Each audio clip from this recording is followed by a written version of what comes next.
Baik, Assalamualaikum warahmatullahi wabarakatuh. Sebelumnya, perkenalkan nama saya Ahdani Saki Hamdan dari Program Studi Manajemen Keuangan Syariah. Ya, kepada kesempatan kali ini saya akan membacakan tugas dari mata kuliah Pasar Modal Syariah, yang dimana tugasnya itu mencari perbandingan pasar uang dan pasar modal. Langsung saja kita mulai materinya. Baik, pertama, perbandingan pasar uang dan pasar modal. Definisi: pasar uang adalah mekanisme pasar untuk transaksi jangka pendek, biasanya berlangsung dari 1 hingga 1 tahun. Sedangkan pasar modal adalah tempat untuk investasi jangka panjang di mana investor memberi saham, obligasi, dan instrumen lainnya. Adapun regulasi pasar uang diatur oleh Bank Indonesia, sedangkan pasar modal diawasi oleh Kementerian Keuangan Republik Indonesia. Kemudian risiko: pasar uang menawarkan risiko yang lebih rendah dan stabilitas yang lebih tinggi, sedangkan pasar modal memiliki risiko yang lebih fluktuatif, terutama pada saham. Kemudian likuiditas: pasar uang memiliki likuiditas tinggi, memungkinkan investor untuk mencairkan dana dengan mudah. Adapun pasar modal cenderung memiliki likuiditas yang lebih rendah, tergantung pada jenis instrumen yang dipilih. Kemudian kedua, perbandingan produk pasar uang dan pasar modal. Produk pasar uang yaitu: pertama, surat berharga pasar uang atau disebut SBPU. Kedua, sertifikat Bank Indonesia atau disebut SBI. Ketiga, deposito.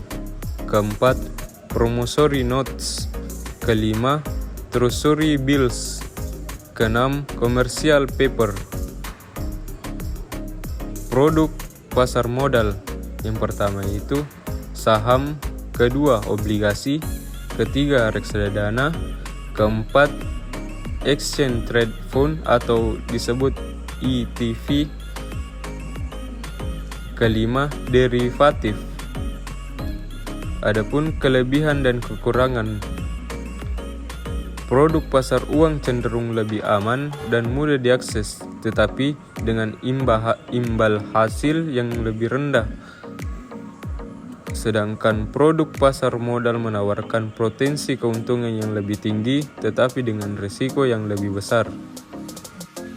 Ketiga itu, prinsip syariah pada pasar uang atau pasar modal. Poin pertama, prinsip larangan riba. Transaksi yang melibatkan bunga dilarang dalam investasi syariah. Oleh karena itu, instrumen yang digunakan harus bebas dari riba. Poin kedua, prinsip keberlanjutan.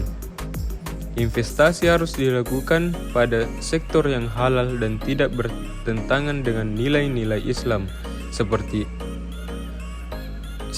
alkohol, perjudian, dan produk haram lainnya.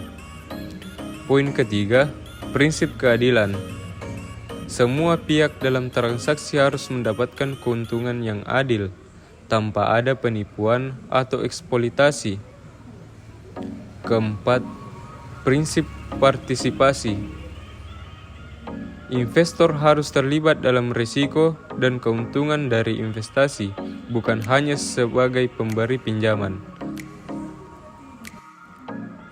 Adapun kesimpulan dari materi tersebut adalah pasar uang dan pasar modal memiliki peran penting dalam perekonomian.